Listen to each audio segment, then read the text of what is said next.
con el día de hoy? Bienvenidos una vez más a mi canal. Mi nombre es Angie y el día de hoy estaremos reaccionando al episodio 6 del Love Asylum. Terminamos con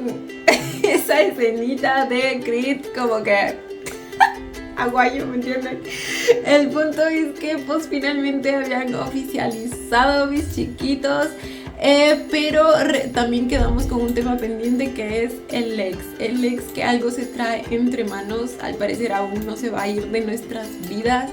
y algo está tramando junto con Sky. Les repito que no sé desde cuándo son aliados, pero definitivamente pues me asusta. Saben que no confío para nada en ninguno de los dos, e incluso el tal Pete es probable que también esté metido en todo el asunto de las drogas.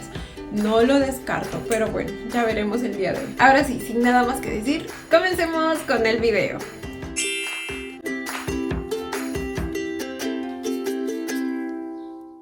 El episodio está larguísimo, gente. Casi 1 hora y 20 minutos.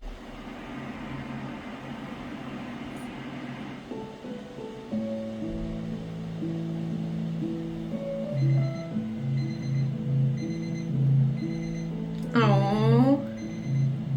tuvieron su primera noche juntas. Intensa, bastante intensa.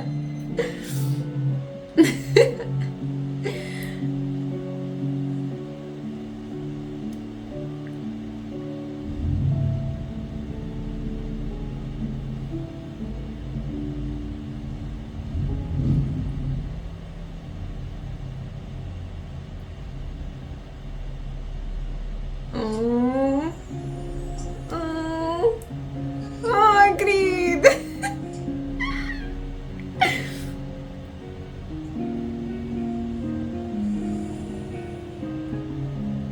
ไม่ตื่นเลยเลยครับเลี้ยงไปทำงานตอนแรกก็น่าจะเป็นเงียบๆแต่ว่ากลัวว่ายุตื่นมาแล้วไม่เจอพี่ Y luego pensará mal. Ay. มันต่อย Ay, tan considerado.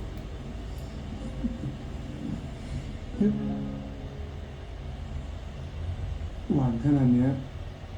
ต้องมอร์นิ่งซิกแล้วปะครับ Uy, está más tarde, เผื่อ bebé. เวลาไว้อะขอไปก่อนนะ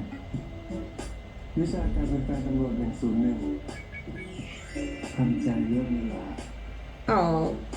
anotándolo todo en su cabecita. มีหลายข้อเลย Me imagino. ค่อยๆเรียนไปแล้วกันมันมีคีย์การ์ดของเราอยู่นะ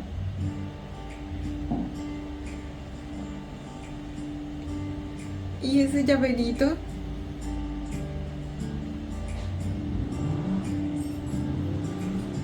¿Son llaveritos de pareja? Le está dejando...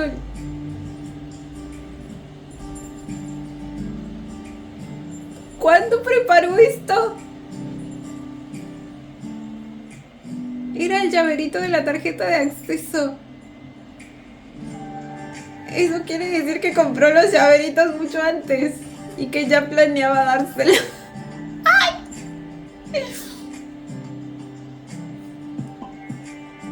แฟนโปลิส101จะกี่ข้อกันมาเลยพร้อม Oh. Lo lograste, chiquito. แรกนั่นมึงไวไฟเชีย Para que veas. ไม่นับว่าไวไฟ Ya le puede decir mi novio. Debe ser un sueño para él.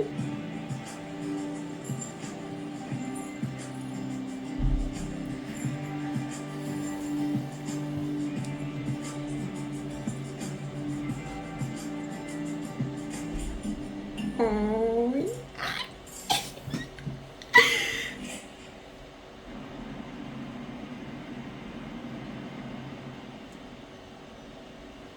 Mi chiquito está en las nubes. ไปแล้วเพื่อน Jugaba con la comida, แฟ güey. นตอนแรกเนี่ยมึงไม่ดีด้าหน่อยวะแต่แรกมึงก็ดีด้าอยู่ Ay, ahora, ¿qué แต่ pasó? เนี่ยกูไลน์ไปแล้วเขาเล่นไม่ตอบแชทกูทั้งวันเลยอ่ะ Uy, กูก็ไม่รู้แล้วเนี่ยว่าตำรวจไม่มีเวลาขนาดเนี้ย Probablemente sí lo ไม่ตอบแช están. ทมึงก็โทรไปดิคุยสักนาที2 นาทีเนี่ย คนร้ายมันคงไม่หนีไปไหนหรอกมั้งจับได้สักทีไอ้พวกเลวพวกนี้นะนี่เหยื่อแต่ละคนนั่นหล่อๆนะแต่ดีๆกันทั้งนั้นเลยอ่ะเฮ้ยดูสิสงสัยมันจะเล่นแต่คนทำงานกลางคืนนะ ว่าเกี่ยวข้องกับคดี Oh my god. ตอนนี้กำลังนำตัวนายเคนพบเข้าสู่เรือนจำค่ะติดตามความคืบหน้าล่าสุดจากทีมข่าวภาคสนาม และตอนนี้นะคะคุณผู้ชมเราอยู่กันที่จุดเกิดเหตุเลยนะคะโดยเจ้าหน้าที่ตำรวจค่ะบุกจับกุมแก๊งค้ายารายใหญ่นะคะ นี่มันไอ้เหี้ยเชน ลูกค้าเก่าหนูนี่หว่า เฮ้ยไม่ใช่ลูกค้ากูลูกค้าพี่สกายนู่นอยากจะว่าไปนะกูเองก็เกือบไปตกเป็นเหยื่อมันเหมือนกันเลยแหละ ฝันเสียเรื่องนี้ ว่ามันก็เป็นเหตุผลที่ดีนะเว้ยที่มึงจะโทรหาแฟนมึงอ่ะก็แฟนมึงเป็นตำรวจทำคดีนี้ไง Buscándole excusas a su amigo. Excelente servicio.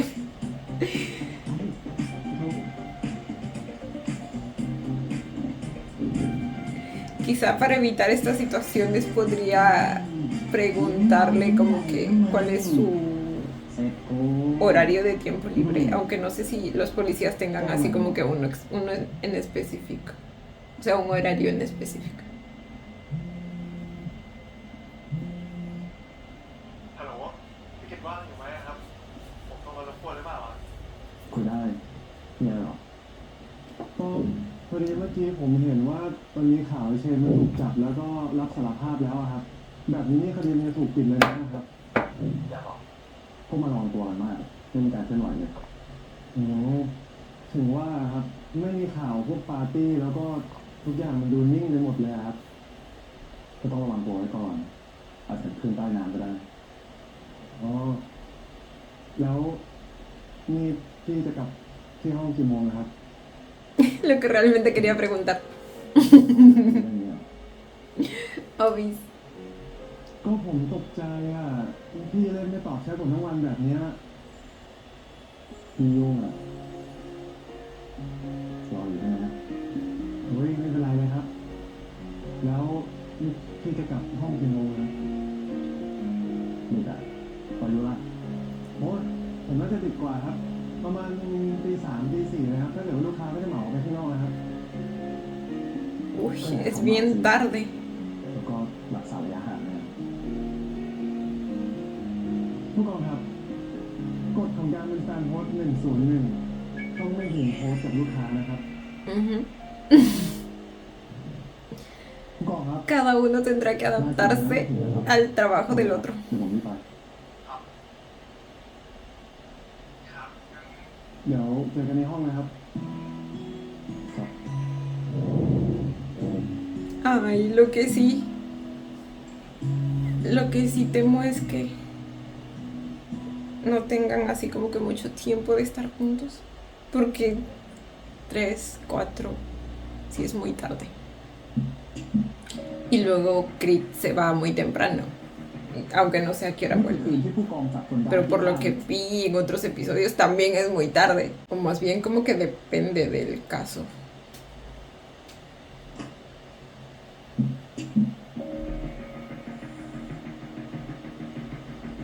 นี่คือคืนที่ผู้กองจับคนร้ายที่ท่าเรือคุณสุพนัทอยู่ที่บ้านตลอด O sea, bueno, estuvo en casa todo el tiempo. เข้าบ้านตอน2 ทุ่มครึ่งออกมาอีกทีก็ตอนเช้า Ay, supuestamente esa es su coartada. เลิกงาน5 โมงแต่ถึงบ้าน2 ทุ่มครึ่ง ตำรวจที่นี่กรุงเทพเลิกงาน5 โมงไว้กินข้าวกว่าจะถึงบ้าน2 ทุ่มครึ่ง Por el tráfico, supuestamente. ถ้าผู้กองไม่เชื่อเนี่ย สามารถนัดเพื่อนคุณสุพนัทมาสอบปากคำเพิ่มเติมได้นะเพราะว่าตอนที่ทาน Ay, con la clase de amigos que debe tener, obviamente lo van a cubrir. ข้าวเนี่ยคุณสุพนัทก็อยู่กับเพื่อนด้วย ขอบคุณครับแม่ผมยืนยันด้วยความบริสุทธิ์ใจขนาดเนี้ยคุณยังจะจับผมอีกเหรอปล่อยผมไปทำไมกินเถอะ แล้วคุณรู้จักท่าเรือของคุณเชนไหมครับเป็นโปรดิวเซอร์ไม่เห็นมีความจำเป็นต้องไปที่ท่าเรือเลยครับ ผมพูดถูกไหมคุณสุพนัทกำลังทำธุรกิจอยู่ครับ ต้องมีของขนส่งมาจากจีน ก็ให้ไปลงที่ท่าเรือของคุณเชนพบ แต่ไม่มีหลักฐานเลยนะครับ ว่าคุณสุพนัทโอนเงินให้คุณเชนเนี่ยคุณเชนที่โอนเงินมาให้คุณสุพนัทนะครับ คุณเชนพบใช้อีกบัญชีหนึงครับ คุณสุพนัทโอนเข้าบัญชีนี้ครับ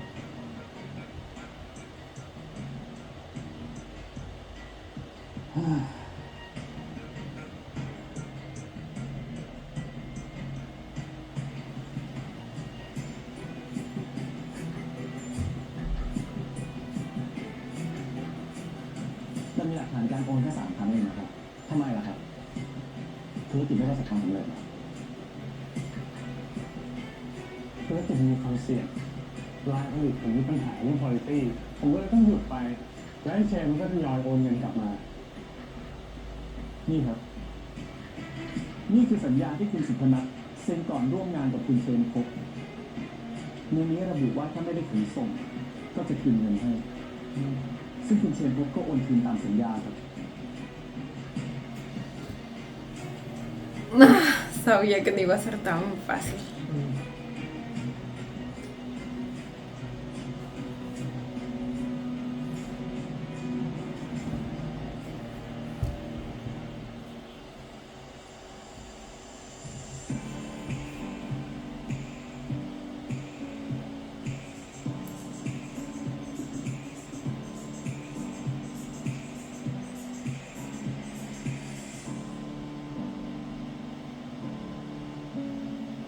เดี๋ยวไม่มีความเคลื่อนไหวเลยครับพี่กอง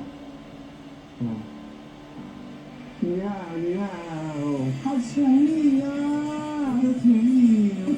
今天你好帅啊，真帅啊！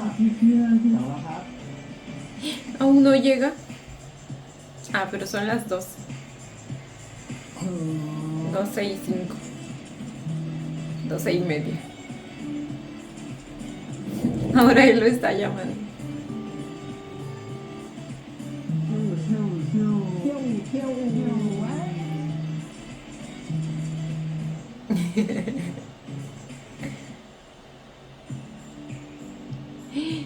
¿4? ¿Ya son las 4?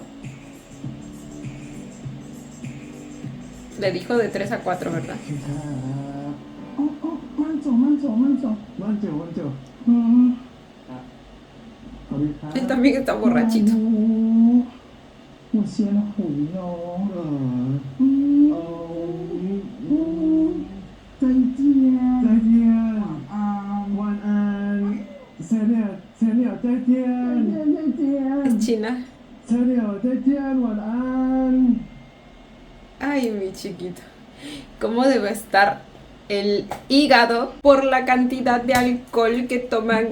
diariamente estos chicos? Y no solo el hígado, 我先回。 el cerebro también. Sobre todo para los que tienen que trabajar diariamente, supongo, porque debe haber que algunos que solo trabajan como que ciertos días de la semana, ¿me entienden?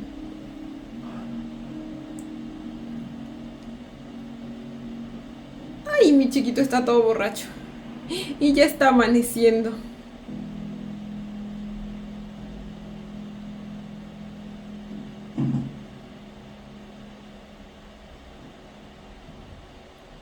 Y ya es prácticamente de día.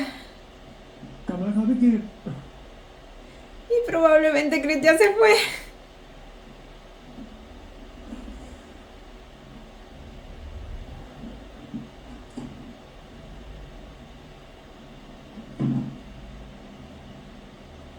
พี่กิตพี่กิตพี่กิต Uy, sí va a estar complicado mantener esta relación, ¿eh?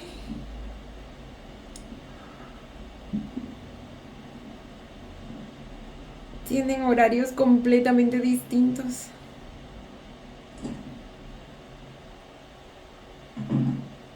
Ay, ahí está. พี่กิตขอโทษนะครับที่กลับช้า คือลูกค้าไม่ยอมกลับบ้านเลยครับทำยังไงก็ไม่ยอมกลับอ่ะ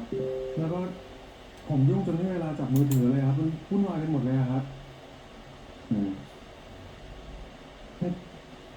พี่ไม่ได้โกรธผมใช่ไหมอะครับ Ay, no, bebé, ¿cómo va a estar enojado? ยังไงล่ะเมื่อคืนก็เห็นอยู่ว่าลูกค้าอายุเล็กขนาดไหน ฮะ A llorar. ผมเจอพี่ไปหาที่ร้านมา ¿Puedo verlo? ¡Ah! ¡Y era el de atrás! ¡Güey!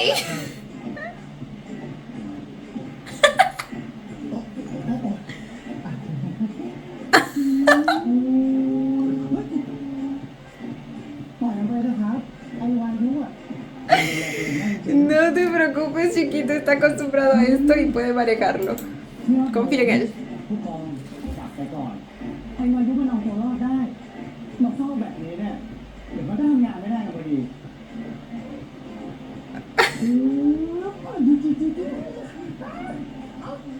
โอ้เป็นไรไหมครับเชฟเดียว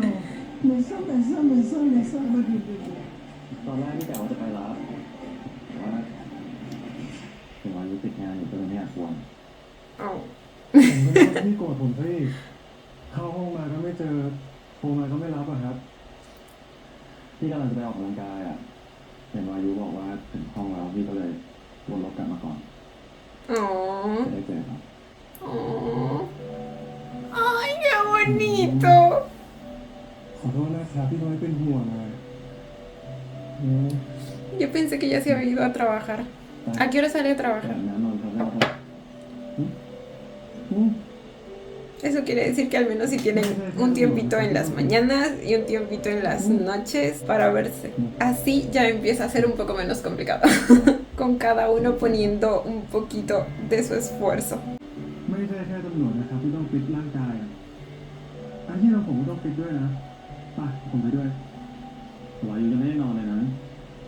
ไม่เป็นไรครับเดี๋ยวค่อยกลับมานอนก็ได้ แค่อยากใช้เวลาอยู่ด้วยกัน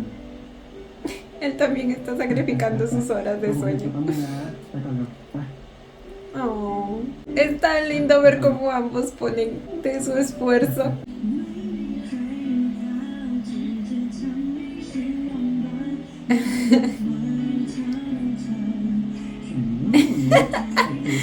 Está en las nubes, mi hombre. Ah, llora.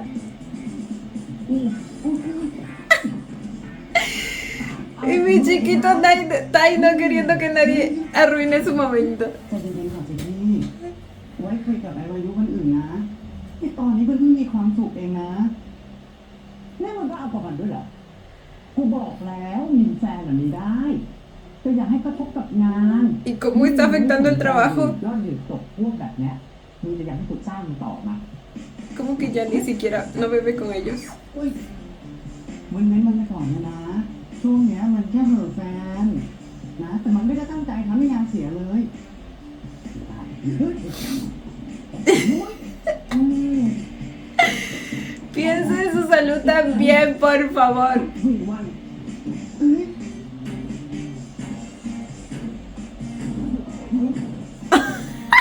¿Qué piensan que está pasando? Ay, no, ya me imagino lo que se están อื imaginando. ม Y mi chiquito en su propio ไม่ mundo. ว่ามันอ่ะ มันก็คงไม่ทำให้ยอดดื่มเพิ่มขึ้นหรอกเผื่อๆนะ มันอาจจะไม่ทำงานที่นี่แล้วก็ได้ Fíjese. ก็ระวังอย่าให้มันอกหักแล้วกัน ไม่ได้จะชิบหายกันหมด แล้วเตือนไปด้วยนะว่า ไม่ว่าจะเบอร์หนึ่งเบอร์สองกูก็เลิกจ้างได้กูไปได้ยังไปได้แล้วครับ Ahora todos mirándolos raro afuera.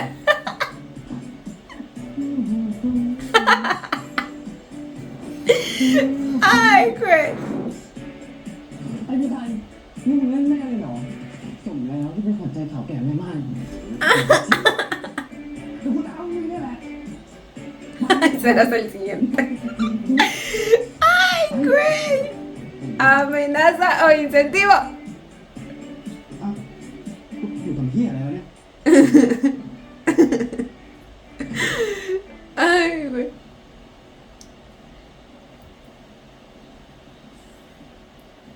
จะกลับแล้วเหรอ เดี๋ยวนี้กลับไวนะ โอ้พี่เฟยก็วันนี้เป็นวันธรรมดาครับ ลูกค้าก็ไม่ค่อยมีด้วย ผมเลยกลับบ้านนะครับ ไม่ใช่ว่ามีแฟนรออยู่เหรอ ทำไมรู้ได้ว่าผมมีแฟนนะครับ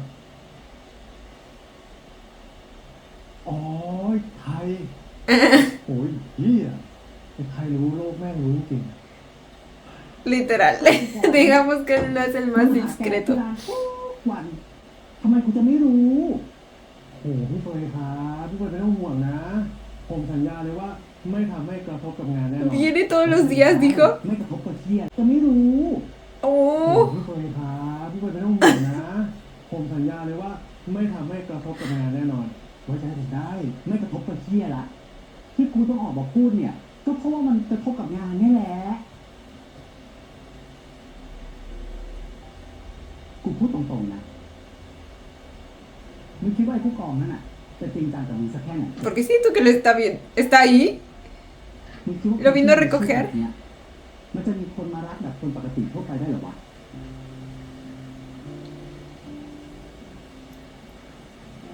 จะคบกับใคร ก็ดูดีๆอย่าให้มันมาหลอก Se agradece la preocupación, pero เพราะว่าถ้าเกิดลูกค้าประจำอ่ะ มาเจอเข้าอ่ะ มึงจะเป็นเรื่อง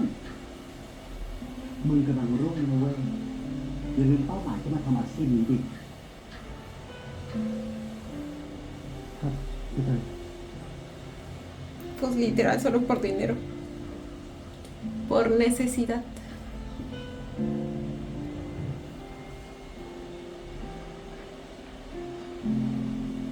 Sí, supongo que vino a recogerlo, ¿verdad?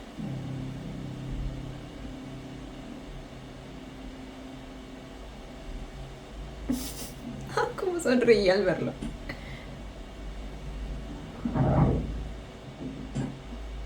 นี่พี่จิตรผมบอกเลยครับว่าไม่ต้องมารับมันดึกแล้ว ก็เพราะมันดึกไงพี่ถึงอยากให้กลับเอง นี่พี่จิตรผมจะบอกอะไรให้นะครับ ถ้าเกิดว่ามีคนมาเห็นเข้ามันจะเดือดร้อนนะครับ พี่รู้ไหมว่ามันไม่ได้มีแค่สงครามนางงามนะครับ สงครามบาโบมันก็มีนะพี่ ¿En serio? ผมมีของที่พี่เตรียมมาให้ยัง ของอะไรนะ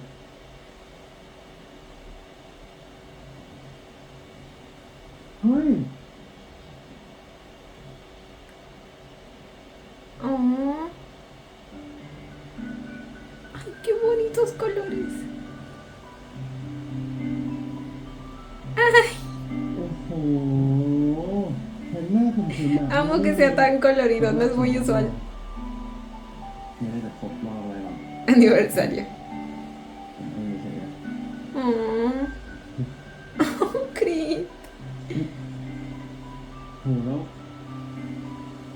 นี่สองสามโอ้ทำไมมีหลายดอกแบบเนี้ยครับ นี่มันเกือบจะครบทุกดอกแล้วนะครับเนี่ย ก็พี่ไม่รู้ว่าวันนี้ชอบ Ah, ya sé que las compró todas. เขาใส่ทุกดอกแล้วก็ดีเลย Y sí.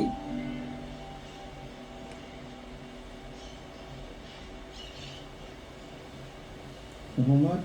ดอกไม้แป๊บเดียวมันก็เหี่ยวแล้วอะครับ จริงๆผมเสียดายเงินเลยครับ Tú solo recíbelas y disfrútalas en el momento. ก็ถ้าชอบนี่อยู่แล้วแทน Ay, bebé. โอ้โห Ay, por alguna razón me recordó a cuando intentó ofrecerle una casa, un auto y no sé qué más a Pete con tal que no lo deje. ก็ถ้าชอบนี่อยู่แล้วแทน โอ้โหอวดปะเนี่ย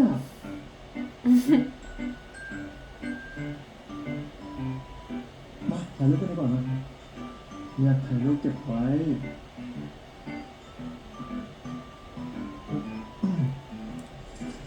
เดี๋ยวนะหนึ่งสองสาม Ay, ahora. เอา มันก็แค่นั้นแหละ Eso no es nada. งั้นเอาใหม่อีกนิดหน่อยครับทิ้งก่อนหนึ่งสองสามลงไม่ได้ครับทำไมครับ Ay, él hizo imagen. กฎข้อที่สามการเป็นแฟนบวกต้องเก็บความประสบการณ์ก่อน แต่มันก็แค่ลงรูปเองนี่ครับ ไม่เห็นเป็นไรเลยนี่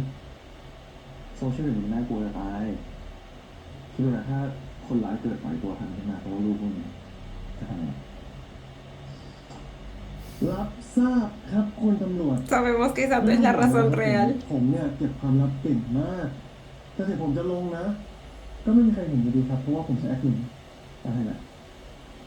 นี่ให้เขาหลุมเลยเหรอทำไมพี่ไม่เห็นรู้เลย ก็ผมแยกหลุมไว้เพื่อเวลาที่ผมอยากจะถ่ายอะไรเก็บไว้เนี่ยผมก็จะลงโพสต์บันทึกไว้เป็นไดอารี่ของผมนะครับ แต่พี่ไม่ต้องห่วงนะครับมันเป็น private ไม่มีใครเห็นแน่นอน เชื่อเขาว่าสไตล์ของคุณโพลิส Spike งั้นพี่ออกมาสวดด้วยได้ปะ พี่เอาไปทำไม พี่ก็อยากลงเรื่องของวายุเก็บไปเป็นไดอารี่บ้าง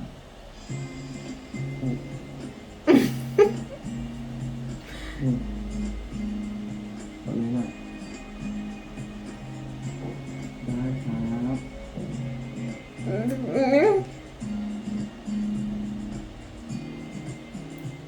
Pues si ambos están de acuerdo. De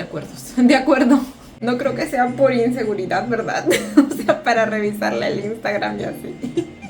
Como que sonó un poco fuerte el pedirle la contraseña. Pero cuando dijo sus razones, pues también entendería que realmente quiera tenerlo como un diario, dado que él tampoco es que pueda exponer tanto ese tipo de cosas que normalmente expondría con su pareja. ¿Me entienden? กับข้อ4ของการมีแฟนเป็นบวกอยู่บ้านต้องใช้เวลากับแฟน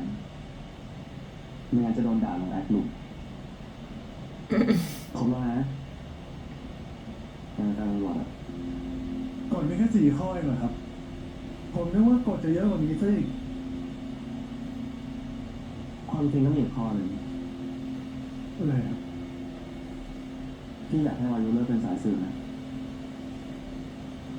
ทำไมอะครับในเมื่อผมช่วยพี่ได้ Pero es peligroso, bebé. มันอันตรายพี่ไม่อยากให้แฟนพี่ต้องไปเสี่ยงมากถ้าเกิดอะไรขึ้นมาจริงๆอ่ะพี่คงโทษตัวเอง ก็ได้ครับ ถ้างั้นผมเลิกเป็นสายสื่อก็ได้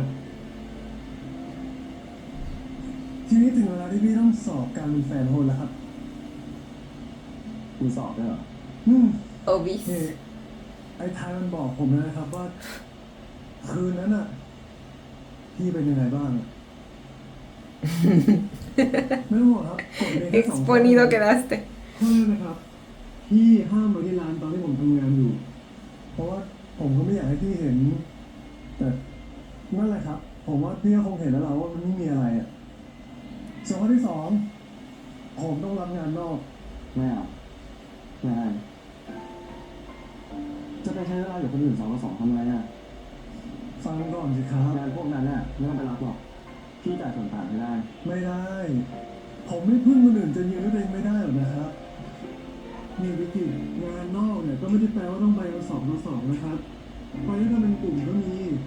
เรื่องใหญ่นะครับ ผมก็ไม่ได้รับงานอย่างว่าที่เคยเข้าใจผมผิดด้วยแค่ไม่ดื่มไม่ตามใจลูกค้ามากเนี่ยแค่นี้ผมก็โดนพี่เฟยไล่ออกแล้วเนี่ยพี่อยากให้ผมเป็นพวกเกาะแฟนกินขายสมบัติเก่าด้วยไง วายุขายของด้วยหรอ ก็มีพวกแบรนด์เนมเครื่องประดับนะครับ ที่ลูกค้าเคยให้มา แต่ผมไม่กล้ารับไว้หรอกครับ ถ้าเกิดว่าลูกค้าบางคนไม่รับคืนเขาก็ให้ผมเอาไปขายเลย ผมไม่ต้องซื้อ Por eso tenía su cajita con joyas ด่าผมว่า en su casa. เป็นพวกขี้งกแล้ว Casi que. ที่ขอไม่มาครับ Casi ประเทศไทยด่าผมว่าเป็นพวกขี้งกแล้ว แล้วนี่ขายไม่หมดยัง ยังไม่หมดนะครับกะว่าจะเก็บไปแล้วเอาไปคืน แต่บางอันก็ยืมมาใส่บ้างครับ เอาไปคืนให้หมดเลยนะผมไม่ว่าขายให้หมดเลย อยากได้อะไรมาบอกพี่เดี๋ยวพี่ซื้อให้เองจริงๆวายุควรจะมีคอนโดนะเอาไว้ลงทุนเอาค่าเช่าอ่ะจะได้ไม่ต้องรับงานเยอะขนาดนี้อ่ะงั้นเป็นแบบ A llorar. ของผมนะ A ver, bebé. Pausemos un poquito. เลย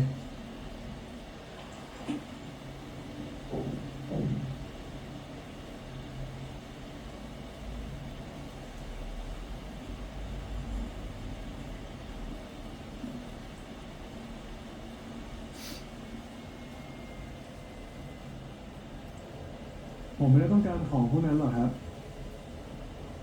จริงๆแค่พี่ให้ความรักความใส่ใจผมก็พอ คนอย่างผู้กองกิจ มาเป็นแฟนกับเด็กบาร์โฮสอย่างผมแค่นี้มันก็เกินฝันนะครับ Como que con un host como yo, basta, deja de menospreciarte por tu trabajo. พี่อาจจะไม่ได้ดีอย่างที่คิดก็ได้นะ ทำไมอะครับ พี่เป็นพวกนักต้มตุ๋นเหรอครับ หรือว่า เป็นพวกใช้กำลัง No, ese es Mink. ไม่ใช่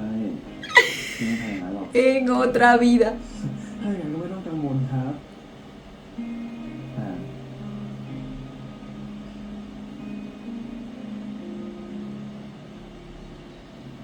แต่พี่เปิดตัวไม่ได้ Me alegra que se lo haya dicho o que haya venido a colación en este momento. ทำไมครับ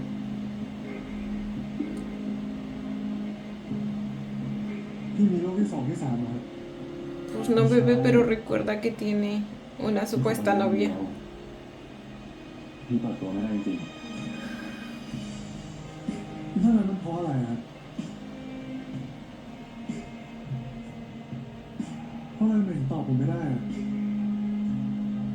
Al menos explícale, พี่ chiquito. ไม่ไว้ใจผมเนี่ยครับ พี่พร้อมอ่ะพี่สัญญานะพี่จะเล่าให้วายุฟังทุกอย่างเลย เฮ้ย โอเคจริงๆใช่ไหม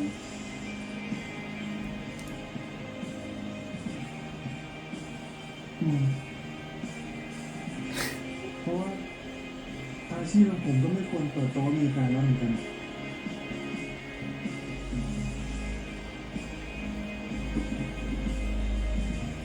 Claramente no está bien.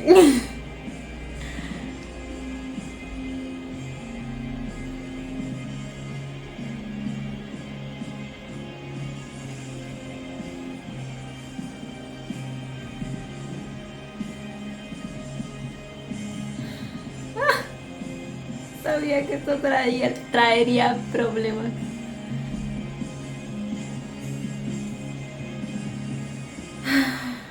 Es que mi chiquito, en algún momento tienes que dar ese paso.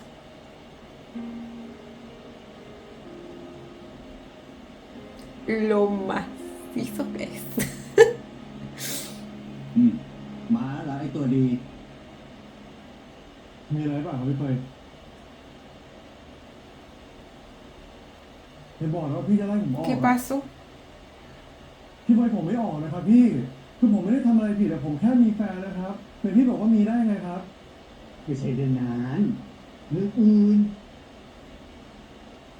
เหรอครับ เกโก้ซะ เรื่องอะไรนะพี่ อ่ะ ดูนี่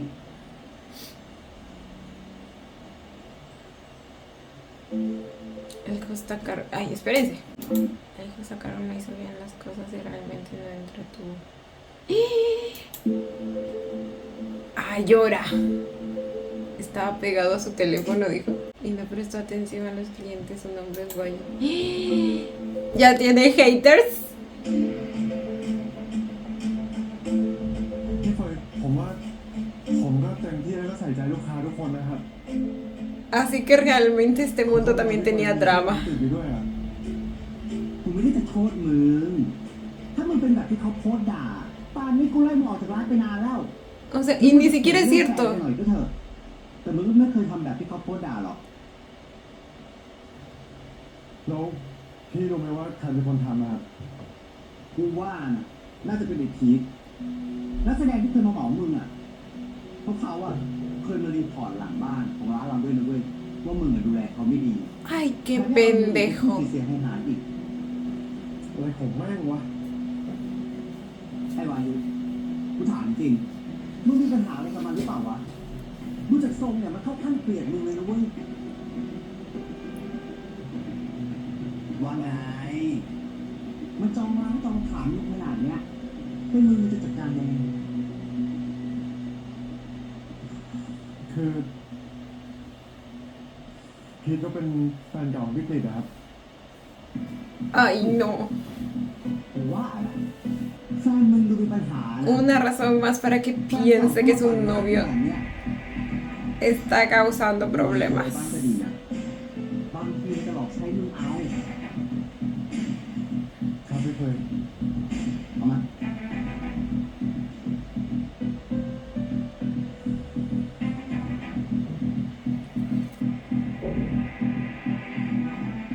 Pinche Pete.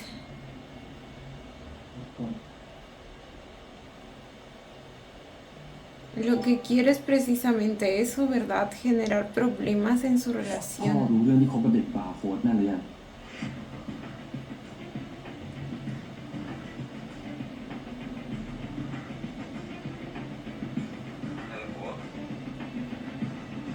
มาคุยกันหน่อย Amé su expresión. เดี๋ยวส่งโลเคชั่นมา Él cómo se preparaba mentalmente para hablar con alguien tan despreciable como Pete. มาคุยกันหน่อยเดี๋ยวส่งโลเคชั่นมา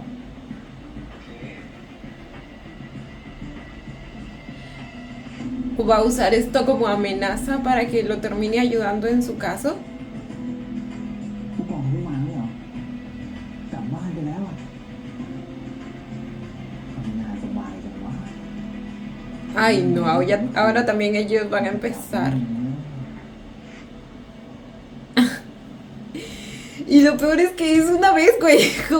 Hablan como si esto fuera constante o usual. Al menos según lo que hemos visto, él es bastante responsable con su trabajo. Pero así es la envidia. Te hace ver cosas donde no las hay.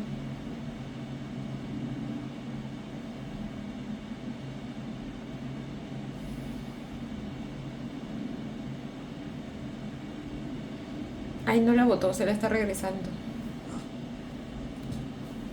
มีเก็บไว้จริงด้วยอะถ้าไม่มีใจก็คงทิ้งไปแล้ว แต่นี่ยังเก็บไว้อยู่อะแต่ว่ายังมีใจ Yo en tu lugar, bebé, aprovecho que estoy a esa altura del edificio para tirarlo por ahí. สรุปต้องการอะไร จะให้ผิดช่วยเรื่องร้านพิซซี่ใช่ไหม Aunque no puede que le caiga a alguien en la cabeza. ก็ใช่ แต่ว่าพีทอยากจะมาขอโอกาสกับกิจมากกว่า โอกาสอะไร มันก็มีมาตั้งนานแล้ว ตอนนั้นพีทยังเด็ก แต่ตอนนี้พีทรู้แล้วนะว่าคนที่พีทอยากจะใช้ชีวิตด้วยทั้งชีวิตก็คือกิจ ¿A poco sí? เรากลับมาคบกันใหม่ได้ไหมนะพูดเหมือนไม่เคยมีอะไรเกิดขึ้น ตอนนั้นพีททิ้งกิจไปเพราะพีทอยากไปเป็นดาราไม่ใช่เหรอ ไม่ใช่นะ พีทไม่ได้ทิ้งกิจเพราะเรื่องนั้น พีทเลิกกับกิจเพราะว่าพีทอึดอัดที่ต้องหลบซ่อนความสัมพันธ์ของเราเอง Ya les dije yo que tengo mis dudas con que esa realmente sea la razón. แล้วทำไมตอนนั้นถึงไม่บอก Pero tampoco descarto que ese sea un elemento que sí puede llegar a generar incomodidad y problemas en la relación. จะให้พีทหลอกตัวเองเหรอว่าครอบครัวกิจจะยอมรับพีทอะแล้วทำไมตอนนั้นถึงไม่บอกว่าเป็นเพราะเรื่องนี้ Sí le dijo que esa era la razón. ¿O no? กิจจะกล้าเดินไปบอกพ่อไหมล่ะว่ากำลังคบกับเราอยู่อะ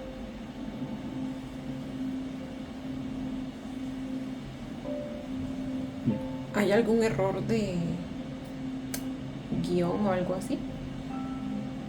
ตอนนี้พีทรู้แล้วนะว่าคนเราไม่เหมือนกันพีทพร้อมจะฝ่าอุปสรรคทุกอย่างเพราะกิจละจะให้ปิดเป็นความลับหรือไม่บอกใครก็ได้อะขอให้เรากลับมาคบกันได้ไหม No le creas. กิจมีแฟนแล้วแล้วกิจก็มีความสุขดีกิจไม่ต้องการให้กิจกลับเข้ามาในชีวิตกิจอีกกิจคิดว่าจะทนแบ่งแฟนตัวเองกับคนอื่นได้จริงเหรอกิจก็รู้นี่ว่าวายุทำงานอะไรอ่ะ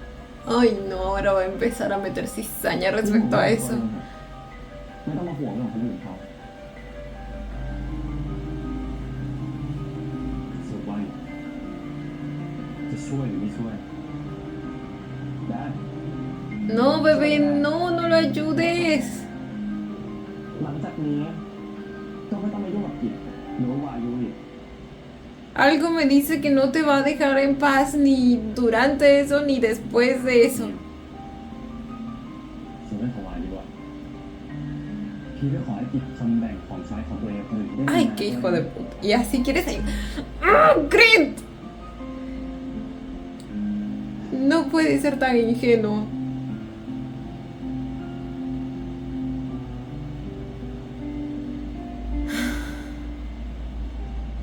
Ni siquiera merece que lo ayudes, bebé.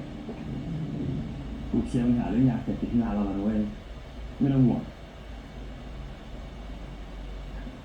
Sabía yo que no era inocente respecto a eso de las drogas. พีทเกิดเรื่องใหญ่แล้ว อะไรเกิดอะไรขึ้นอีก สรรพากรมาขอตรวจสอบภาษีเราทำอะไรกันดี กิจเคลียร์เรื่องที่พีทขอให้ตามสัญญา แต่เรื่องภาษีพีทเคลียร์เองแล้วกัน มาเอ้ยไม่น่ารอดแน่เลยทำอะไรกันดีเนี่ยมีผู้จัดการคิดดิคิดไม่ได้มึงว่าออกไป No sé bien qué hizo, pero genial. Por su cara deduzco que no es positivo para él, entonces amé. Entonces mi crit no era del todo ingenuo. Y es que sí, no podía simplemente creerle.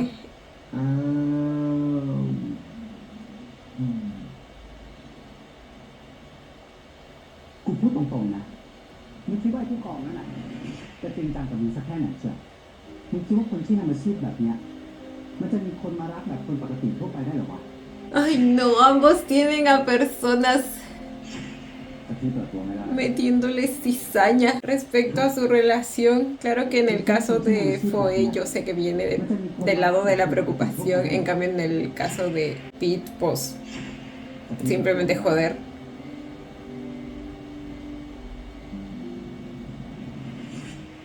ป๊าป๊า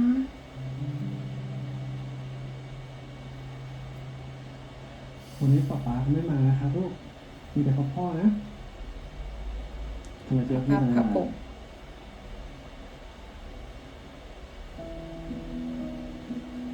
ก็เห็นว่าพี่ยุ่งๆนะครับเดี๋ยวคืนนี้ผมนอนที่บ้านนะครับ ผมอยากใช้เวลาอยู่กับคุณโตสักหน่อยครับ นี่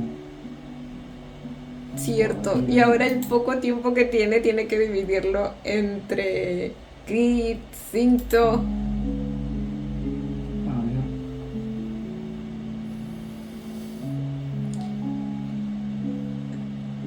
Díselo, bebé. Estas cosas se hablan porque luego salen en los momentos พี่เปิดตัววายุไม่ได้ใช่ไหม más inoportunos.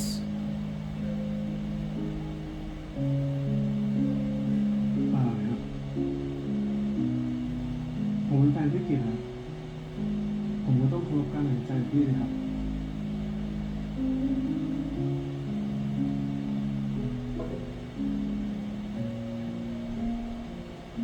แล้วพรุ่งนี้อยากนอนไหนนอนบ้านนอนที่ไหน นอนบ้านครับหรือว่าพรุ่งนี้ได้หยุดกันเลยกะว่าจะนอนยาวๆเลยครับ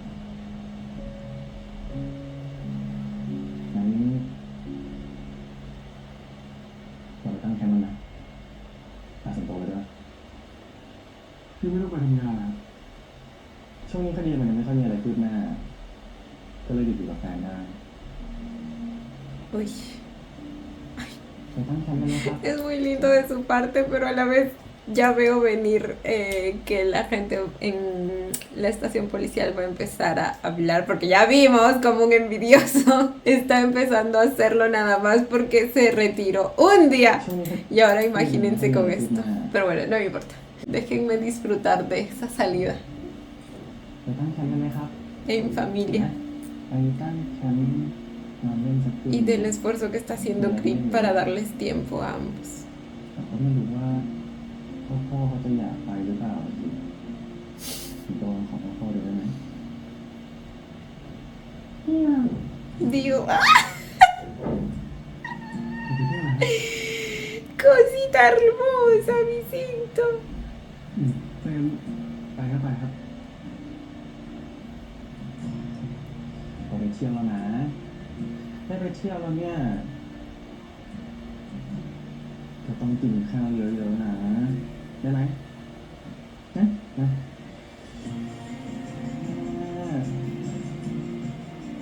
กินเท่าไหร่นะนิดหนึ่งฮะ จุ่มแล้ว Oh, โอ้ยเล่นน้ำสนุกจัง son los padres de Cinto. เปลี่ยนหมดแล้ว ¡Ay! Aquí es donde vinieron a acampar. ¡Qué bonito! เอาชิดหัวให้ก่อนชิดหัวให้ก่อน เขายังรักค่ะ เห็นไหมครับเห็นไหมครับเห็นยังเห็นแล้วเหรออ่าใช้ป๊าป๊าทำให้แป๊บนึงนะเห็นไหม เห็นไหม เห็นไหมเดี๋ยวป้าเสร็จก่อนนะ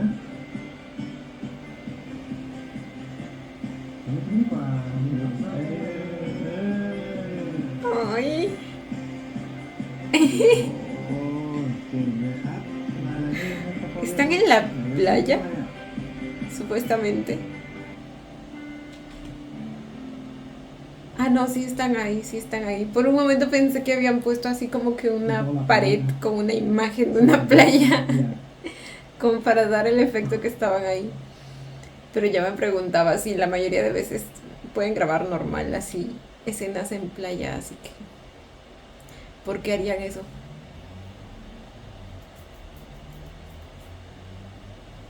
ขอบคุณนะครับที่พาผมมาสิงคโปร์มาเที่ยวผมอยากพาสิงคโปร์มาตั้งนานแล้วครับแต่ว่าไม่มีโอกาสเลย ไม่ต้องขอบคุณหรอกที่อยากพามาอยู่แล้ว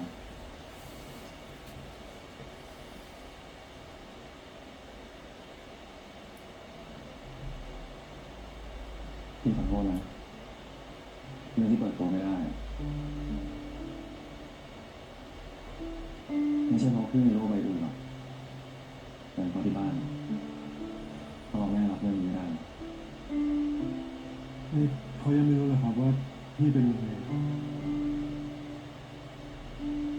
คิดว่าคนตำรวจเอกพิทักษ์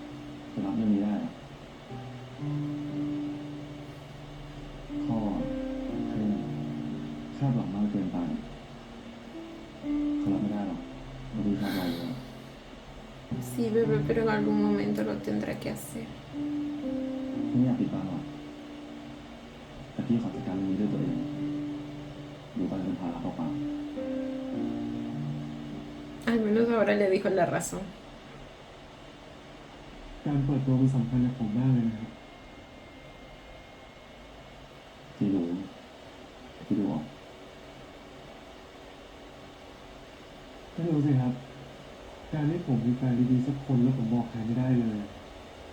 มันทำให้ผมรู้สึกไม่มั่นคง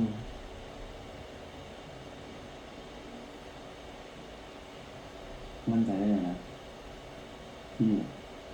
รักแค่วายุคนเดียว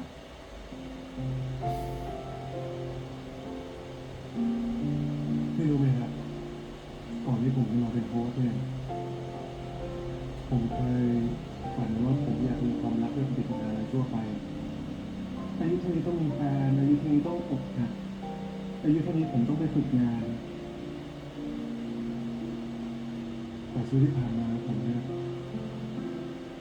มันทำให้ผมไม่กล้าที่จะฝันว่า ผมจะสามารถมีความรักกับคนปกติทั่วไป Mm. ถ้าพ่อแม่กูอุปสรรคของพี่ แม่ผมก็เป็นอุปสรรคของผมนะครับ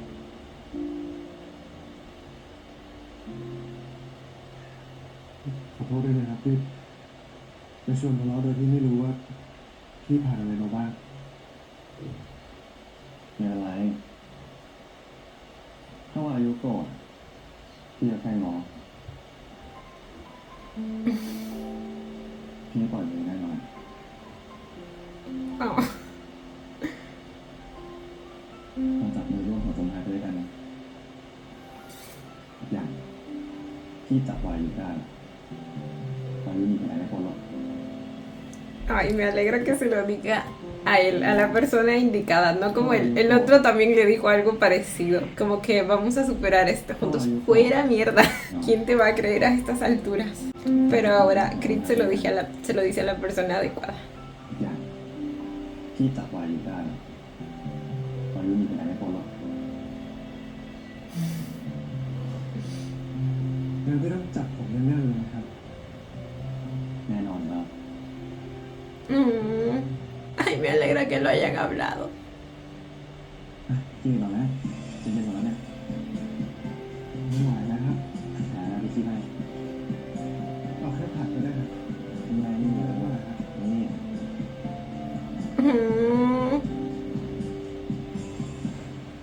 Amé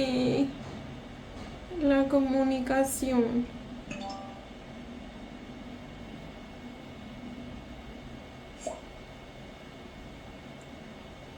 Mind. El mind. ช่วงนี้เพื่อนคนนี้บ่อย อ๋อ ลูกค้าครับเป็นยังไงครับ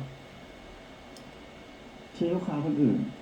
ยังไม่เห็นคุยเยอะขนาดนี้เลย De todos los clientes, Mind es el que podría empezar a crear más inseguridades เดี aquí. ยวกันก็เลยมีเรื่องให้คุยกันเยอะครับ ไม่นี่มอ ใช่ครับ แต่ว่าจริงๆเรารู้จักกันตอนที่มาเป็นลูกค้านี่แหละครับ มาวันแรกเข้าเหมาผม100 ดื่มเลยนะครับ แล้วก็มารู้ว่าเรียนมอเดียวกันอีกผมก็คมมาก แน่ใจนะว่าเขาไม่ได้เข้ามาจีบ บ้า ผมก็ไม่ได้อินโนเซนต์ขนาดนั้นนะครับเล็กอย่างนะ ผมไม่ขยับสถานะกับลูกค้าแน่นอน En su defensa, Mind hasta el momento ha sido bastante sutil.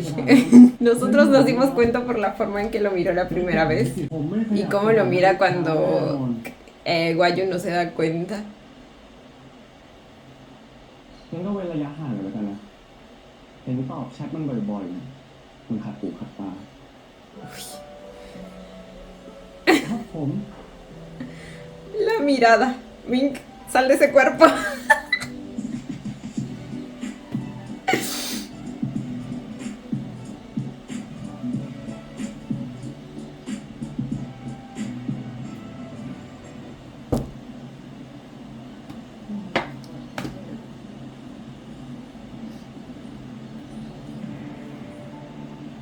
¿Qué? ¿A quién vio? ฮัลโหลแม่จะถึงที่ทำงานแล้วครับ ได้ครับ เดี๋ยวบอกแล้วกันนะโอ้กินข้าวแล้ว ¿Es Chain? ไม่กินข้าวยังอ่ะอ๋อได้ครับ ได้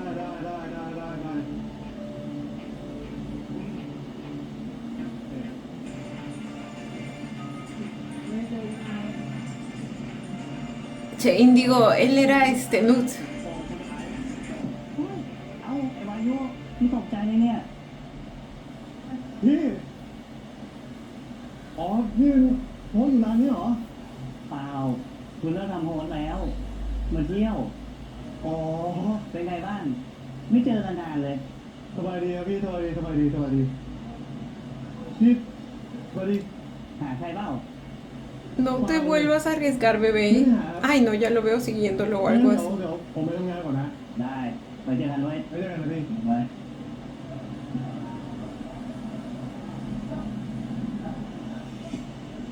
Chiquito, ¿en qué quedamos? Ok. Supongo que le va a llamar primero a Crit. พี่นันเริ่มเคลื่อนไหวแล้วนะครับ ผมสะกดรอยตามมาแต่ว่ามันเดินท่ากันซะก่อนนะตอนนี้ไม่เห็นแล้วครับ ไม่สะกดรอยตามมันทำไมอ่ะวายุไม่ได้เป็นสายพี่แล้วนะ แล้วมันเห็นวายุปะเนี่ย ไม่เห็นครับ โอเค Técnicamente no lo siguió. วายุกลับไปทำงานที่ร้านตามปกตินะ Solo se lo encontró. ไม่ใช่ไปสะกดรอยตามแบบนี้ เข้าใจไหม ครับแล้วพี่จะดุทำไมอะครับ ผมก็แค่อยากช่วยพี่นะ Yo sé, bebé, pero ya te habíamos advertido. Y obviamente no quiere que te pongas en peligro. พอดีพี่ได้เป็น ผู้ ห่ว ก ง องผู้กองครับผู้กองครับแยกแล้วครับ ครับ นายเชนพบถูกฆ่าตายในคุกครับครับรถหาตัวคนร้ายด้วยกันตอนนี้ยังหาไม่ได้ครับ แต่กำลังเร่งหาอยู่ What? แล้วก็อันนี้อีกเรื่องหนึงครับผู้กอง ตอนเนี้ยเสียอ้อไปออกรายการแบบนี้เยอะมากครับ ส่วนใหญ่รายการที่ไปออกเนี่ยโปรดิวเซอร์คือนายสิทธนัท Coincidencia, no lo สาย creo. รายงานว่าตอนนี้ทั้งสองคนน่ะแอบเจอกันบ่อยมาก ผมขึ้นแท่นลูกแล้วก็ผมช่วยให้รอดทั้งหลายคดี หมวดจัดการดูนายสุพนัทหน่อยเพราะว่าเสียป้อหน้าใช้นายสุพนัทแทนเชนแล้ว ครับผู้กองจากตัวไม่ได้ผมหมดปะไปทุกคน Así que nos eliminaron al Chain.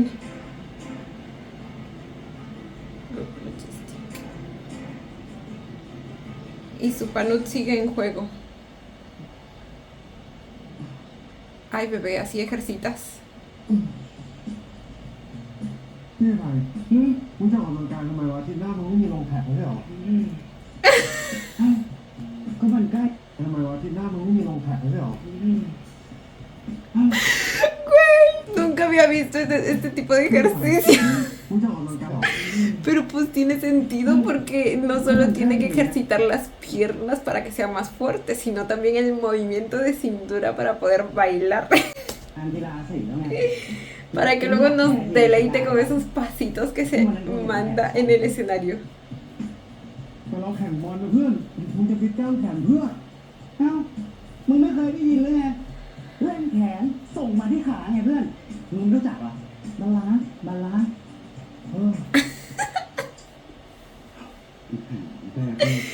Y encima ni siquiera era para eso.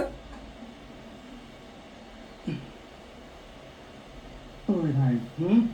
มึงคบกับแฟนมากี่ปีแล้ววะ ¿Tiene novia? 5 ปี ¿Quién es la maldita? แล้วเวลาแฟนเขาเบื่อมึงหรือว่ารำคาญมึงเนี่ยเขาทำไงวะ ก็หงุดหงิดไม่ค่อยคุยด้วย อะไรที่เคยให้ช่วยทำเนี่ยก็ไม่ให้ช่วยทำประมาณนี้เหรอมั้งเฮ้ยอะไรวะ ¡Ay, llora!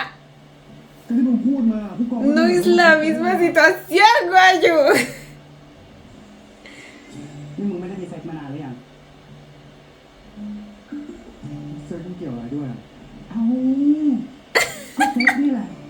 เป็นตัวเชื่อมความสัมพันธ์ Ay, estos chicos. มึงต้องทำไงวะ มึงก็ต้องเติมความแซ่บไง แบบ อืม ยังไงอะ Tai es el tipo de persona que piensa que una noche de pasión lo soluciona todo.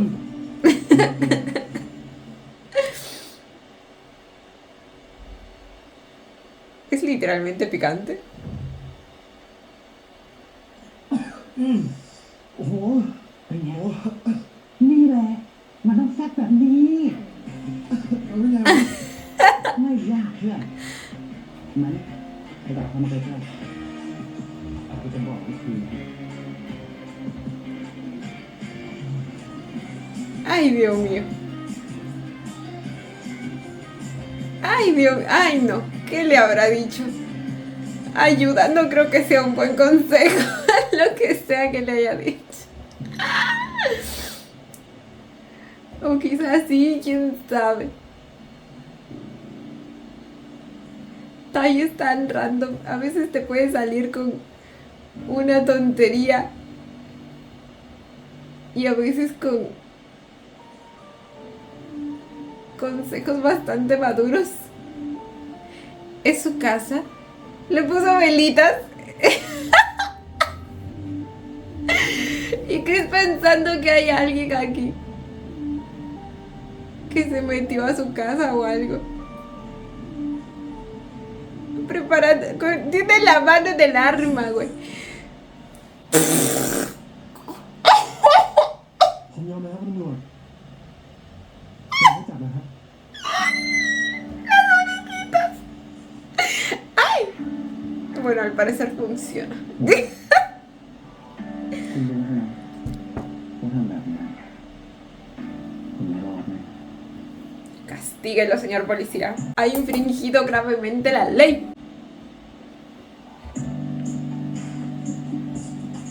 ¡Ay!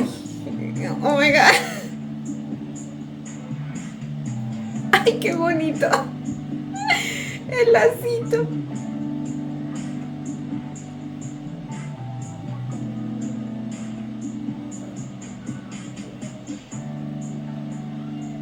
ผมต้องขออนุญาตค้นตัวนะครับ Regístrelo todo, viene armado, yo lo sé. Ay, ay. Está muy cerca. ¡Ay!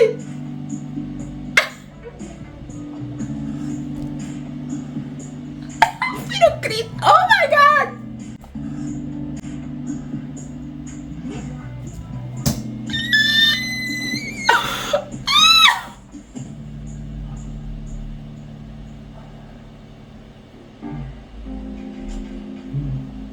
Ay, pero el trajecito que tiene. ผมขอจับคุณในข้อหายั่วเจ้าพนักงาน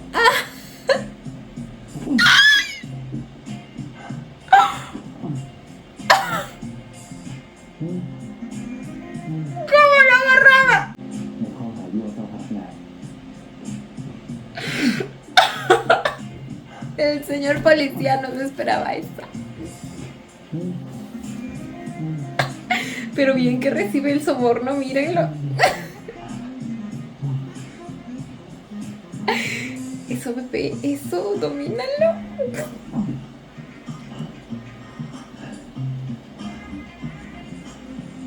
Ay, Dios mío. Ay, señor.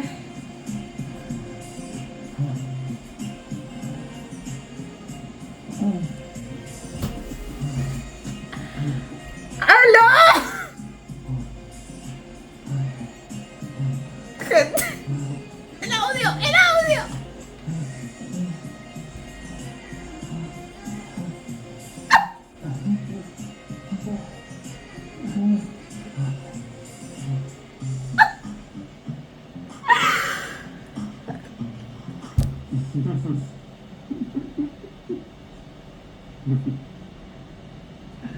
Nada que jejejejiji después del... Güey. Y ellos bien felices después de haberme dado tremendo subidón de temperatura.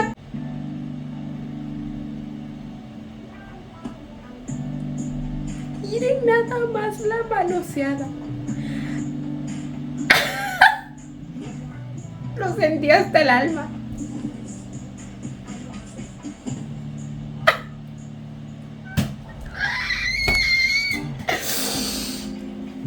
Yo no había visto de estos arrestos, ¿eh? Como que me dieron ganas de ser policía. ในข้อหายั่วเจ้าพนักงาน Y de recibir sobornos.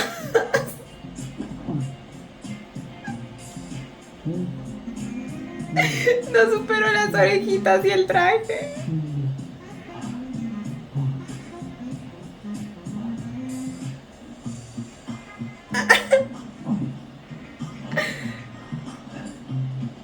No, pues ahí te la rifaste. 10 de 10 el consejo.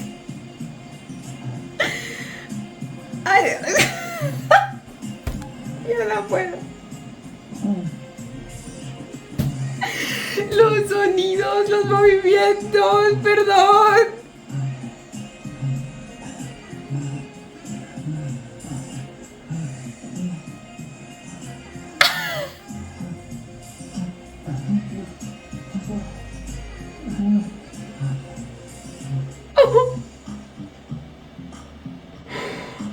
Ay, Dios mío.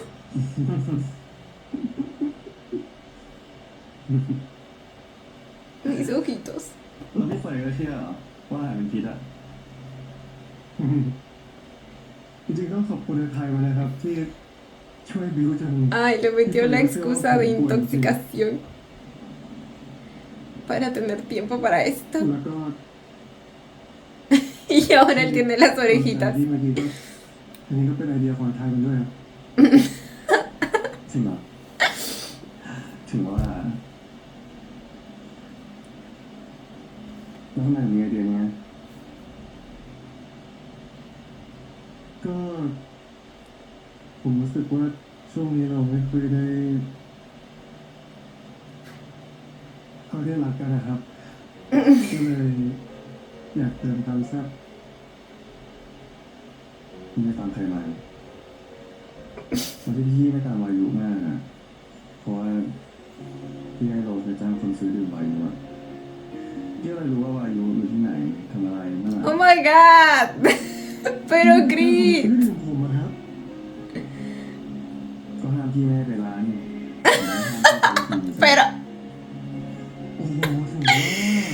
Sí, señor policía, aprovechando los vacíos legales. โอ้โหถึงว่าผมก็ว่าช่วงนี้เจอลูกค้าดีๆไม่แตะอ่างผมเลย ผมก็งงนะครับว่าเป็นไปได้ยังไงวะ ปกติโดนเหรอ แล้วก็ Ay, güey. มีบ้างตามภาษาคนเมาอะครับ O sea, sí, bebé, pero tampoco se debe normalizar. เจอได้แตะได้ แต่พี่ไม่ต้องห่วงนะครับ เพราะว่าไม่มีใครผมไม่ได้เพราะว่าผมเป็นผมพี่แค่คนเดียว ใช่ ของพี่ทั้งหมดเลย อ๋อ Ay, นี่แสดงความเป็นเจ้าของยังไงเนี่ย qué bonito sofá. Ahora cada vez que lo vea me va a traer recuerdos muy gratos. นี่แสดงความเป็นเจ้าของยังไงเนี่ยฮะ ใช่ นี่พี่ผมจะบอกได้แล้วว่า ต่อไปเนี้ยพี่ไม่ต้องจ้างคนมาดูผมแล้วนะเพราะผมมารีเควสพี่เฟยไปแล้วว่า ขอลูกค้าดีๆเพราะงั้นเดี๋ยวพี่เฟยเขาก็สแกนให้อยู่แล้วครับไม่ต้องกังวล ไม่รู้ ไม่รู้อะไรนะครับที่ทำอย่างนี้ผมอึดอัดนะ แต่พี่ไม่ทำเลย Y no aproveches otro vacío legal.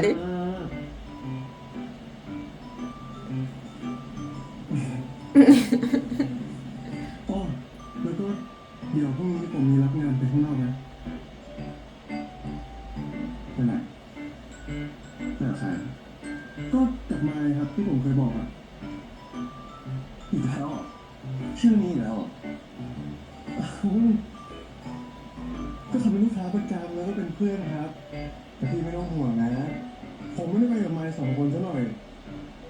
มีเพื่อนใหม่ไปด้วยครับนี่ไม่ต้องกังวลนะครับ เดี๋ยวผมจะคอยรายงานทุกปีก้าวเลยไม่ว่าจะไปที่ไหนทำอะไร โอเคไหมครับ โอ้โหนิสัยไม่มา Ahora parece un gatito molesto. น่ารัก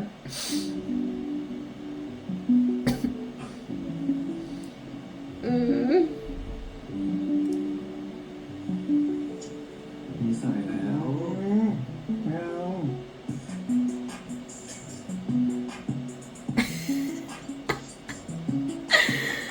Ay, la cara.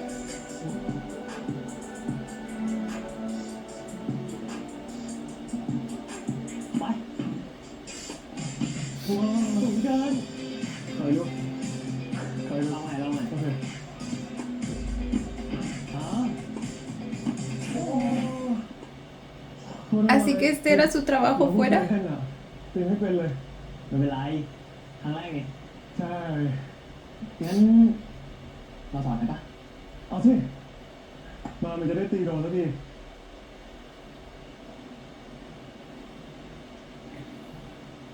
O es una actividad normal. O sea, aparte de มา del evento que tenía. เดี๋ยววายุลองยืนตรงนี้นะ อืม มองไปข้างหน้า ฮะ แล้วก็ยื่นไม้มา นี่อย่างนี้แล้วก็เอามือซ้ายอ่ะ มือซ้ายของเราข้างบน จากนั้นก็ย่อเข่าลงสองข้างย่ออีกแล้วก็เดี๋ยวปล่อยมือซ้ายแล้วก็เลื่อนมาด้านหลังอย่างนี้ แล้วก็ก้าวซ้าย เราสาย ตัวหมุนกระฝัดชู Swing นี่ view. นะครับ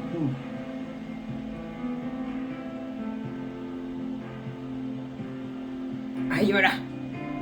ได้ประมาณนี้ใช่ไหม ปึ๊บอย่างนี้เลย ได้ งั้นเดี๋ยวเราพักกันก่อนนะ ได้เหมือนกันนะปวดอยู่อ่ะไป อืมโอ้ปวดเลย เป็นไงหนุกปะ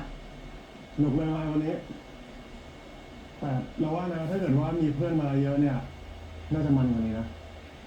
กูมันติดธุระกันนะดิเอาลูกเพื่อนมาบอกด้วยเนี่ยเอาเหรอ เฮ้ยเปล่าไม่เป็นไรเลยมายให้เรามาเป็นเพื่อนมาแบบนี้แหละ Ok, creo que es una invitación เรามีของ extralaboral. หรอ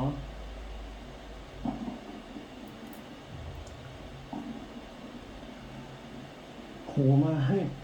เฮ้ยเราขอบคุณมากนะแต่ว่าเรารับไว้ไม่ได้หรอกมันแพงเกินอ่ะ ไม่เป็นไร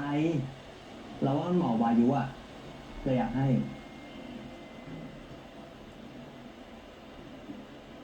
บางที เวลาเราไปเที่ยวไหนอ่ะ เราก็คิดว่า ถ้าวายุได้ไปด้วยกันก็น่าชอบเหมือนกันนะ Eh, นี่หมอตาย bebé, creo que no debiste haberlo aceptado. Especialmente después de lo que le dijo. Eso de que pensaba en él. O sea, claramente le gusta. หมอตาย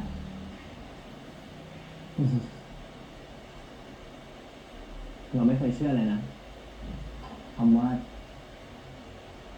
เลิฟแอทเฟิร์สไซต์อ่ะ Y ahora está siendo cada vez más directo. จนกระทั่งเราได้เจอวายุที่หน้าแผนกการเรียนงานเลยการที่หูฟังหล่นมันต้องเป็นผมลิขิตแน่เลย เราชอบวายุนะ Y ahora ya no hay dudas. จริงๆชอบตั้งแต่ก่อนจะรู้ว่าวายุเป็นโฮสต์อีกแล้วจากที่ไป เราก็อยากจะสนับสนุนทุกอย่างเลย ทุกอย่างที่วายุอยากทำเพราะอย่างนั้น เป็นแฟนกับเรานะวายุ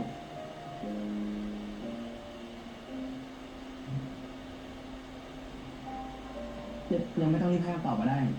เราเข้าใจ No, yo creo que mejor le respondes ahorita. ไม่เป็นไรดีกว่าไมายเราว่า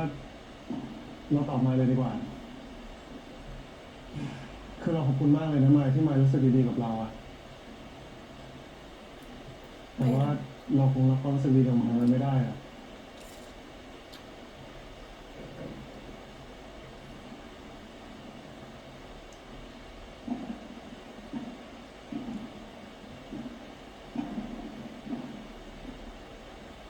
Ok.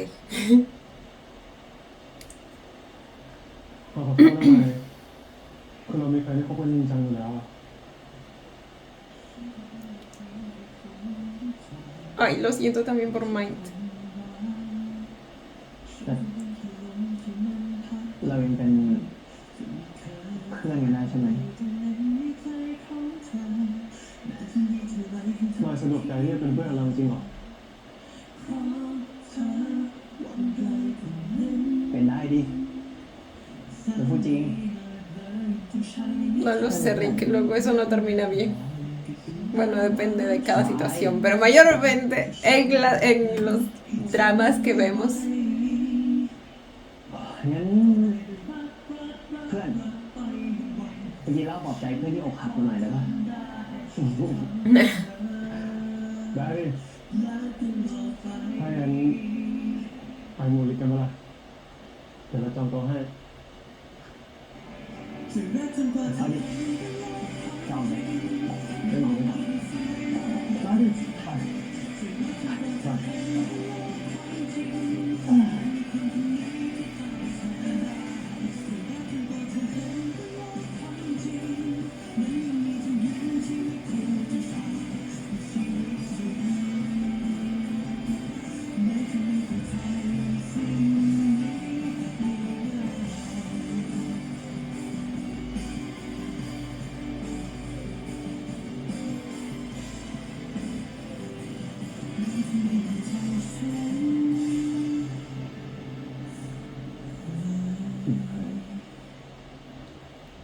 Ay, cierto que él reconoce su aroma. ได้จริงเหรอจิตก็รู้นี่เมื่อวานอยู่ทำงานอะไรอ่ะ Oh my god. Pero ¿por qué se le pegó tanto, sí? Bueno, a menos que sea de uno de sus clientes, de esos que sí intentan como que tocarlo siempre y abrazarlo y así. Ay, Dios mío. อ๋อหยุดเดินไม่ได้ก็ปวดหัว มึง การที่น้ำหอมมาติดเสื้อใครสักคนได้ แต่ว่าต้องอยู่ใกล้กันมากใช่ปะ ก็ใช่ทำไม กูได้กลิ่นน้ำหอม Ay, las inseguridades van a hacer de lo suyo. ของไอ้คนชื่อมาที่เป็นลูกค้าประจำวาอยู่กันแน่ช่วงนี้ใช้กันบ่อยมาก ไม่รู้จะคุยอะไรกันนะ มึงถามอายุยัง วันนี้วายุไปรับงานนอกคนเนี้ยตอนแรกบอกว่าไปกับเพื่อนด้วยแต่ที่ไปรู้มาสุดท้ายไปกันเอง2 คน ¿Y cómo lo sabe? ลูกของสินเชื่อเป็นเรื่องธรรมดามากมึงดูงานน้องกูด้วย ร้านไม่เสียงดังไม่ต้องคุยกันใกล้ๆป่ะจากที่กูให้คนไปดูอะวายุเอาตัวรอดเก่งจะตายไม่ต้องห่วง เปิดตัวก็ไม่ได้ ไปหาที่ร้านก็ไม่ได้ ไปรับก็ไม่ได้ทำอะไรไม่ได้สักอย่าง Bueno, bebé, lo de no hacerlo público es decisión ต่อ tuya. กันป่ะ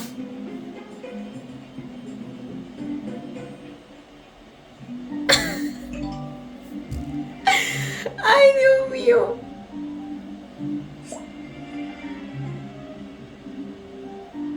Está cumpliendo lo de informarle. เดินไปกินเหล้าหน่อย Pero dijo que te iba a informar cada paso de él. มึงบอกดิ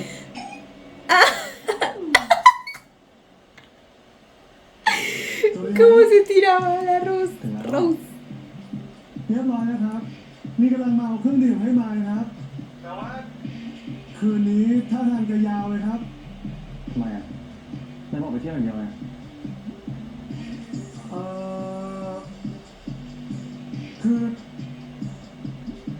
จู่ๆมาเขาก็สารภาพรักนะครับ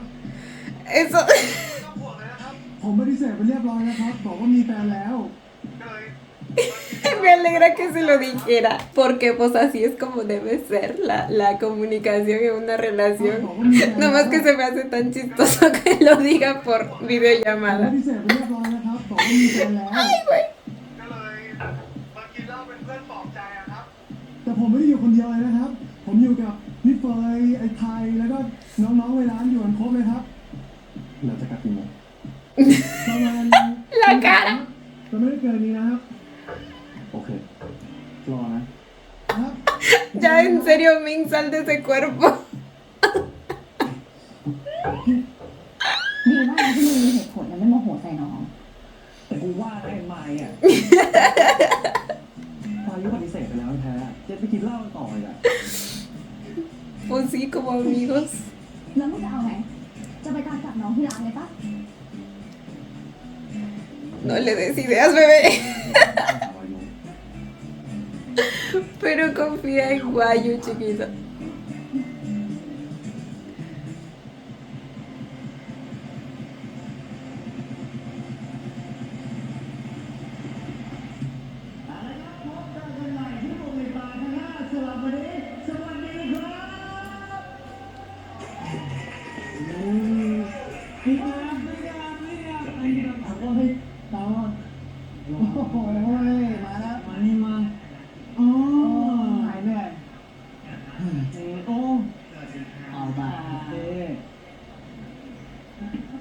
ไป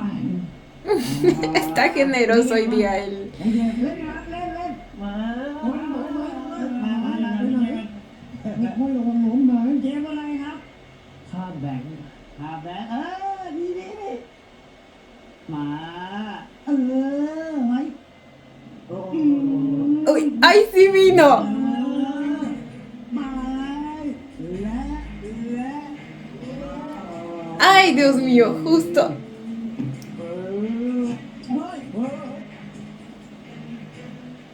Pero, ¿de qué hablamos? วายุบอกพี่ว่าจะกลับตั้งแต่ตี 2ไม่ว่าจะเช้าอ่ะ คุณเป็นใครอ่ะวายุว่าผมต้องด่าผมดิพี่ทำไมทำแบบนี้ครับ ¡Oh my God! Ahora sí, este cuerpo ya terminó de ser poseído por mí. Así de posesivo.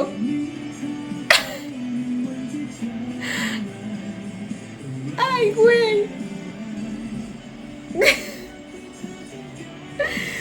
Tengo miedo por los siguientes episodios, gente. Hasta el momento podríamos verlo con cierto nivel de comedia y todo, pero no sé más adelante. O sea. Y bueno, chicos, este fue el episodio 6 de Love of Asylum. Tuvimos bastante turbulencia en este episodio, ¿eh? O sea, como que, y a ver, supongo que es natural, como que ambos están aprendiendo a adaptarse al trabajo del otro y a la forma de ser del otro también, y cada una de ellas también de alguna manera está ligada a su trabajo. Entonces las reglas que cada uno tiene precisamente tienen mucho que ver con eso. Primero tuvimos el asunto de los horarios, porque pues sabemos que ambos tienen horarios de trabajo muy distintos y eso hace que de algún modo tengan como que muy poco tiempo para verse, pero aún así pues lo superaron bastante bien con, o sea, cada uno haciendo algún esfuerzo para poder tener este tiempo en común. Crit dejando de ir a hacer ejercicio y Guayu también sacrificando un poco sus horas de sueño porque luego puede recuperarlas cuando Crit se vaya a trabajar. Entonces alcanzaron cierto balance y me sentí muy orgullosa de eso. Ahora, muy aparte de eso, ambos también tienen este tema de las inseguridades. Primero Guayu, que también como que hay muchas cosas que le generan inseguridad. Lo primero fue lo de que Crit no le contestaba los mensajes, por lo tanto él le terminó llamando y Crit le hizo saber que pues era porque estaba ocupado, pero que le alegraba que lo llamara para preguntarle a qué hora regresaba y así. Fue una escena muy bonita. Y luego la otra inseguridad que les surge es cuando finalmente llegan al tema de hacer pública la relación. Y Crit pues, le explica, bueno, primero no le dice el real motivo, le dice que cuando esté listo se lo va a decir, pero Guayu se queda bastante insatisfecho con la respuesta en ese momento y se le nota en la carita, y creo que es bastante entendible porque como mínimo lo que merecía saber era la razón. Claro que Crit pues luego se da cuenta e intenta compensar eso llevando a Guayu y a Cinto a acampar y tienen esta charla bastante bonita que también me gustó la comunicación en ella, el que Guayu le haya expresado qué es lo que le hace sentir inseguro y el que finalmente Crit pues, le haya hecho saber la razón de por qué no quiere hacerlo público aún. Guayu lo entendió bastante bien, sabe que no es un tema fácil de afrontar, así que le va a dar su tiempo, además que también le dijo que así como Crit necesita mantener el secreto, Guayu también por lo de su trabajo. Entonces de algún modo están a mano, al menos lo estaban hasta ese momento, porque ahora Crit simplemente se subió al escenario a chaparse a Guayu enfrente de todos los que estaban ahí. Y a ver, me causa emociones mixtas porque por un lado el muchacho está empezando a ser bastante posesivo y les digo, él también tiene bastantes inseguridades, especialmente también porque el ex el desgraciado empezó a reforzárselas. Y ahora encontró una camisa que tenía el olor o sea, un olor que no era de Guayu, por lo tanto, ¿me entienden? Claramente le está costando bastante adaptarse al trabajo de Guayu. O sea, primero iba él mismo al bar a como que vigilar. O sea, no dudo que también esté el elemento de que lo extraña y quiere verlo, pero yo creo que era más que todo a vigilar. Luego manda a alguien a que sea o sea, a personas a que sean sus clientes para que pues no sean irrespetuosos y así, pero también para evitar que otros que lo puedan estar manoseando se alejen. Y ahora él va directamente a marcar territorio, y sobre todo por el Mind que pues sabe que siente algo por Guayu. Entonces como que obviamente si de por sí ya se sentía inseguro, con Mind es aún más inseguro. Pero güey, según yo no tendría por qué, porque literal Guayu está siendo totalmente transparente con él, está cumpliendo lo que le dijo acerca de informarle cualquier movimiento que haga, e incluso le dijo directamente que Mind se le declaró. Claro que eso es precisamente lo que hace que luego vaya, supongo yo, pero ¿me entienden? O sea, sus celos están pudiendo mucho más que él. Entonces les decía que esa escena me causa emociones mixtas porque claramente el hombre está empezando a ser bastante posesivo y por otro lado no sé si verlo como un avance. O sea, sabemos que el muchacho tiene mucho cuidado sobre las cosas que hace en público porque precisamente no quiere que lo de su relación salga a la luz. Y al besarlo enfrente a todos, pues de algún modo, no sé si tomarlo como que significa que está empezando a dejarle de importar ese aspecto, pero no dudo que más adelante igual vuelva a ser un problema el asunto de que sea un secreto su relación, ¿me entienden? Entonces, no sé, pero bueno. Claramente nuestros chicos tienen muchas pruebas que superar y muchos aspectos en los que mejorar, especialmente Creed, porque, o sea, si bien ambos tienen inseguridades, las que se están manifestando de manera un poco más invasiva son las de Creed. Entonces, hay que checar eso ahí.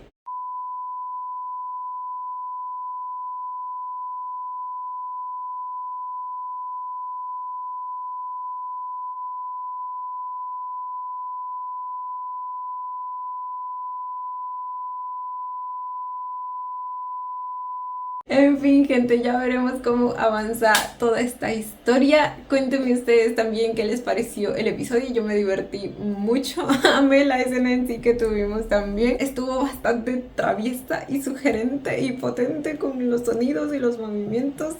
En fin, cuéntenme ustedes también qué les pareció. Yo como siempre los estaré leyendo. Y bueno chicos, esto ha sido todo por el video de hoy. Espero que les haya gustado. No olviden darle la manita arriba y suscribirse si les gustó el video. Si les gustó mucho